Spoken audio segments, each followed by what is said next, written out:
guys, George Glinski here from Toe the Line, joined today by Smudger Smith. Smudger, how you doing? Yo. As you can see, we've got a extra special festive edition today. I've got my hat on and the little balls around Smudger's ears. But let's take it back. Bauble, yeah. What's that? Sorry, mate. I've been around at Golden Seam's desk and I'm finding all sorts of hidden gems. All these shades. I can't actually see you on here right now. I can literally just barely see my phone. But let's take it back. Anyway. Just before December, back in November, you fought Tony Lafferty. That was the last time out. How did that go for you? Obviously a fantastic win, but how do you assess your performance? Yeah, I did the old, hit and don't get hit sort of scenario. I moved quite fluently, threw plenty of punches, didn't overexert myself. Got to the end of the fight with plenty of gas left in the tank, which is marvellous. I know that I can do the 7 rounds easily. And defeated Tony quite comfortably, really. So it was a win all round, not just for the winning itself, but for my own self-esteem, my own self-confidence. I used to box pretty much the same when I was younger, when I was a lot lighter than I am now. So it was a win on a lot of different levels. So yeah, good. And once again, if you're still there, mate, I mean, you just lost connection.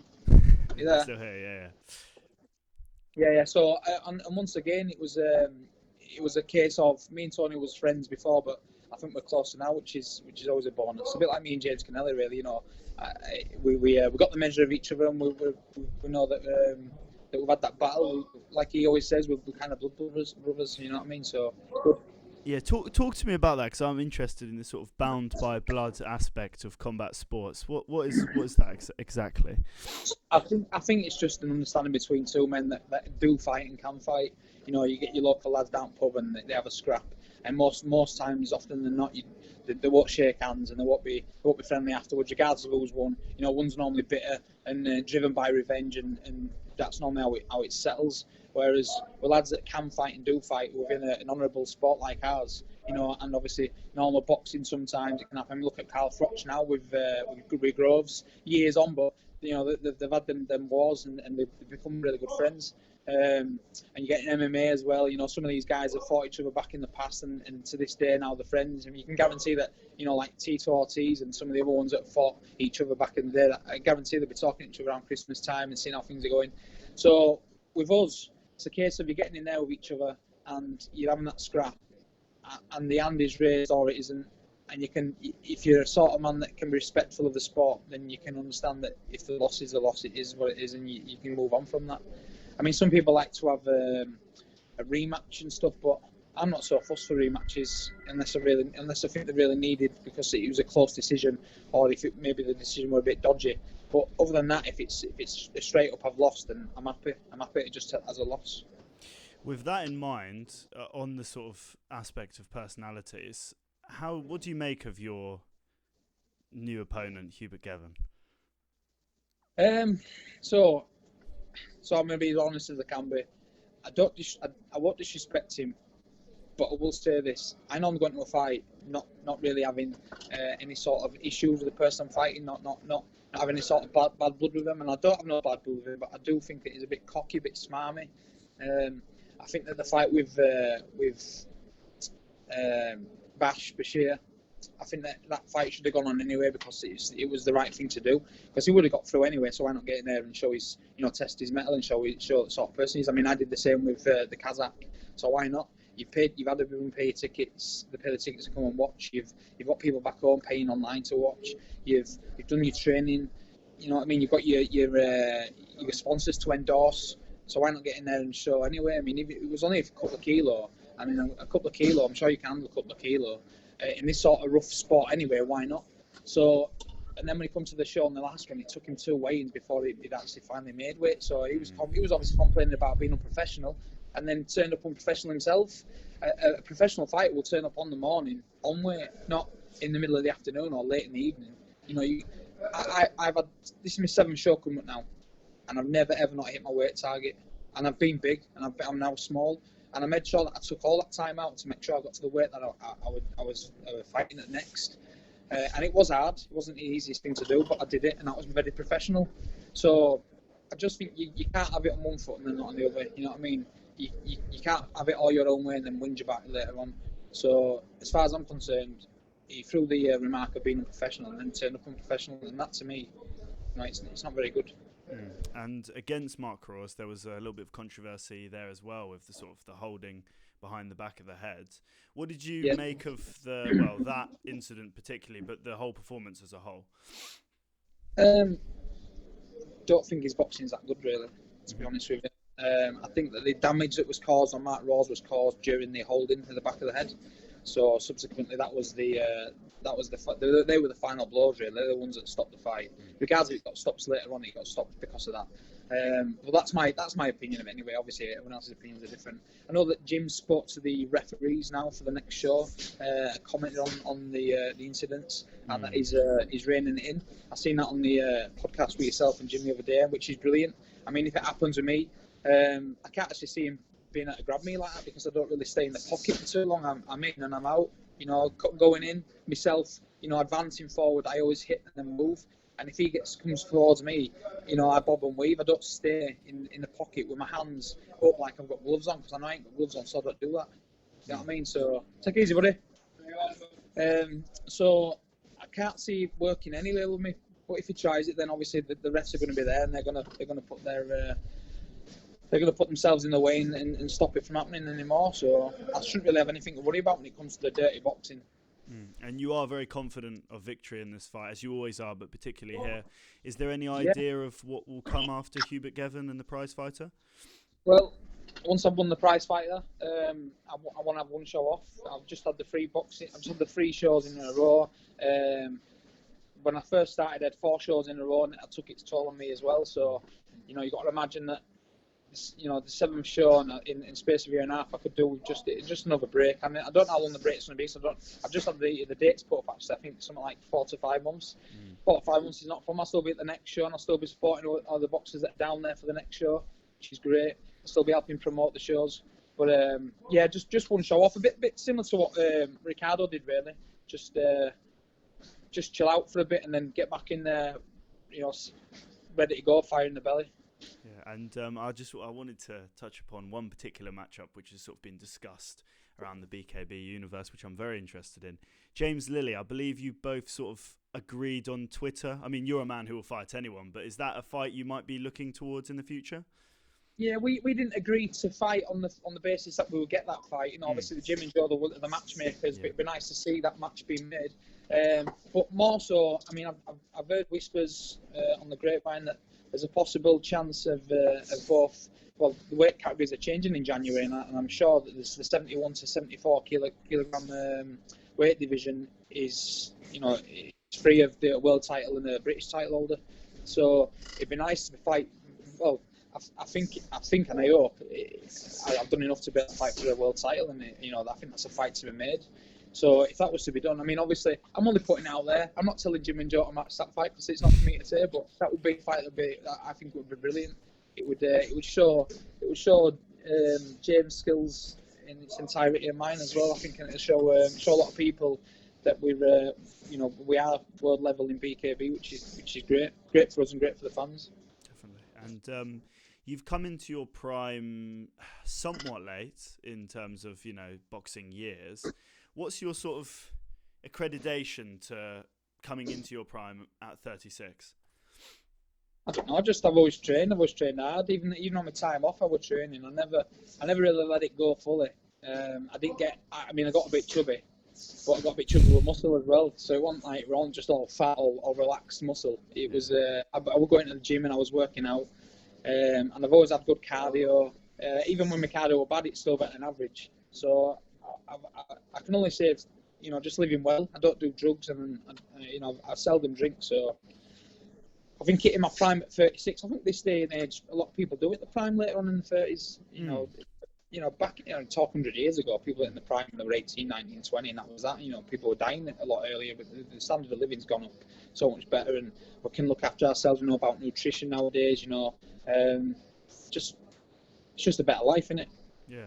exactly. And would you suggest perhaps something to do with the new weight class as well? Does that come into the Yeah, mix? 100%. Yeah, I think if I were trying to do what I'm doing now at 18 to 82 kilo, I would definitely be struggling. I mean, I was struggling. I was doing well against the lads, but I was still struggling. You know, you're putting a lot of extra strain on your knees, on your joints and stuff. To move that amount of weight extra is hard on your lungs. You know, you're doing a lot more with a lot less time. So I need to take that weight off, and like I say, it's shown. It's the proof's in the pudding.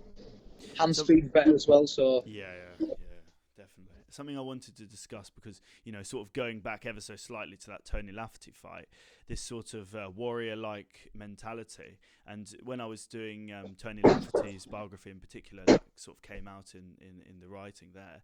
But for you, an ex-serviceman as well, what sort of advantage do you feel being an ex-soldier is coming into BKB?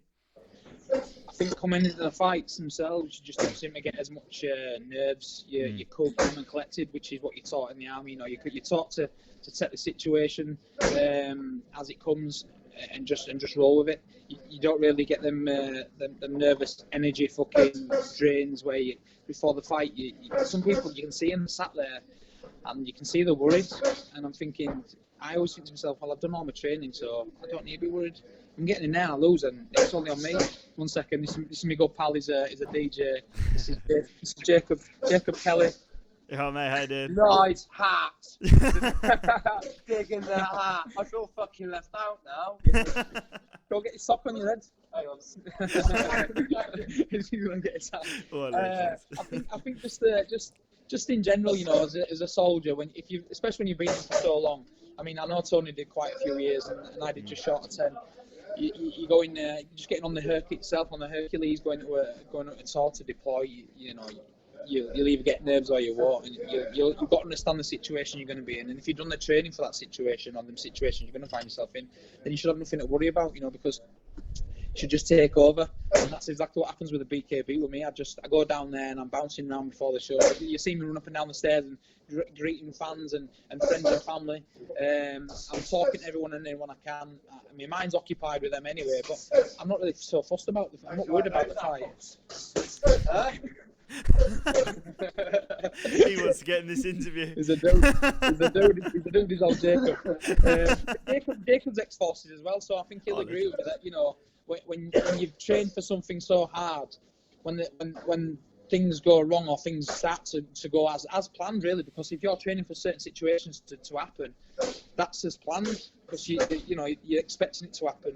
You can react the way you've trained to react. So that's the same as boxing. You get hit in the face a lot in sparring. Might not be gloveless, but you get hit a lot in the face in sparring, and you've got to react just the same. You've got to either stand and bear it and counter, or you'll take a step back and you'll start to come in. You start to go into your shell, and you just can't do that. Yeah, you've got to suck it up and keep on. And I think that's the thing that me and Stoney and a few of the other guys, quite a lot of the guys on BKB kind of emulate. We show that we've done our training, we get hit, and we just smile it off and keep going forward. And a lot of people find that really mesmerising and magical. And I think that's what attracts a lot of the fans. Yeah, and we talk a lot about great fighters being born into great adversity. That seems to be the sort of correlation there. You also spent a brief time in prison as well. Did that change your mindset similarly to being a soldier? Yeah. Well, the thing is, going into prison, going straight from army to prison, you're institutionalized anyway, so you get used to routines and stuff, but the routine is obviously different. There's a lot of people in there claiming to be bad men, and they've done this and they've done that, and they've got bare money and they've done bare stuff out there, and you're thinking you just can't seem to relate to them. I think the thing that prison taught me was don't take anything for granted. It taught me a lot of patience and taught me to take every opportunity that comes. And that's exactly what I do now. I take every opportunity as it comes. I'm very patient with things that I want and things that I need to do. So I think in everything you do in life, you've got to learn. And if you don't learn, then what have you really done it for? Yeah. I went to jail and I learned. Yeah. I learned not to go back to jail for one. Okay, yeah. Sorry, guys, we cut out there for a second, as is the beauty of the Leeds Wi-Fi. Of course, George's not paid his Wi-Fi bill. So we'll move on to what will be the final question before we round it up to the thanks. Wembley Stadium. How are you feeling about this new venue? I'm just hoping I'm on it, mate. I'm hoping I'm on it. I think it's a magical show to be on. It's the pinnacle. I think it's probably going to be the pinnacle of a lot of our careers. Well, I'm not hoping it is, but the chances are it will be. And to fight in Wembley, if you'd have told me that it's a possibility a few years ago, I'd have absolutely fucking belly laughed at you. I would have put £1 million. If I had £1 million, I'd put £1 million on it. Never would have happened. But to get on that show would be just the best thing ever. And I'm working hard to make sure that I am secured in my place on that show when it comes. So I hope it doesn't go unnoticed. I hope my loyalty is paid off, because I will make sure that they come in the droves to come watch me fight down there. And I've already announced it to people that there's a chance that I will be, and everyone's buzzing about it. Everyone wants to go. And I mean, the next show is going to be on. Well, they've just announced to me on Amazon Prime, so that will help to bring it into the mainstream. Because I didn't actually know that. You didn't know? I didn't actually know that. No. What's it on Amazon Prime? Yeah, Amazon Prime, mate. Yeah, really, really, really big. Mega. Jeez. Mega. Yeah. So yeah, that's brilliant. So I really don't know. It's just once again, it's just another a big bonus in it. It's a bonus to be able to showcase for all of us, to be able to showcase BKB on there is immense. So yeah, I'm buzzing. That's an early Christmas present, isn't it? What's that? That's an early Christmas present. If our lass could have wrapped that up and passed that to me, she'd have been buzzing. Yeah, that's what I mean. So it's growing massively, and as I say, you've been a massive part of that. So finally, Smudger, thank you for your time, and we'll finish off by talking about who we have to thank for this journey. Well, I have to thank my missus for putting up with my shit every day, obviously. If I'm a right piss taking, no, not really. I do wind up though. I've just had it down here and freezing cold in the gym. But in the gym, obviously. Yeah. A bit of work. Those that don't work through the day are working in here instead. I've got to thank all my family and friends for backing me, as they always do. Golden Scene, got to thank the Golden Scene guys, because without them I wouldn't be doing what I'm doing at all. When I stepped in this gym 2 years ago, I wasn't the same man I am today, and these guys have helped mould me back to where I am. So without these guys, you wouldn't get this product that you've got now. Supreme Labelling, CJ Motorsport, YTS, TKM Sports, Sportswear, Sports Equipment, House Clothing, Sterling Haulage, Rebel Gum Shields, UK Frass, Esquires, and the Yorkshireman. The guys over in Afghanistan right now doing their bit for this country that go unnoticed, and them's are the guys that I'm trying to put the name out for, so they recognise as being out there and doing what they're doing, because it's a forgotten conflict now. People aren't really talking about it very much, and they're out there in the freezing cold in Afghanistan right now, and they're sorting out. They're doing what they can to make sure that the place is put back to normal or stabilised. And then my nephew, it gives me the drive right now to push it even further and harder. So when I'm in training and I start to feel like I'm feeling the pressure and I'm getting tired, I just think about Josh and I push on. When my lungs are absolutely burning, when you get that fucking blood sensation in your lungs and your throat, and you're thinking, fucking hell. Yeah, I just think about our Josh. So that's all I've got to thank. There's probably plenty more. The fans that I don't meet, the fans that I don't see, the silent ones, them guys as well. So thank you very much. Much appreciated. Thank you, Smudger. You like the earring? Hang on. Thank you, Cheers, Smudger. guys. Thank you. Bye-bye. Thank you.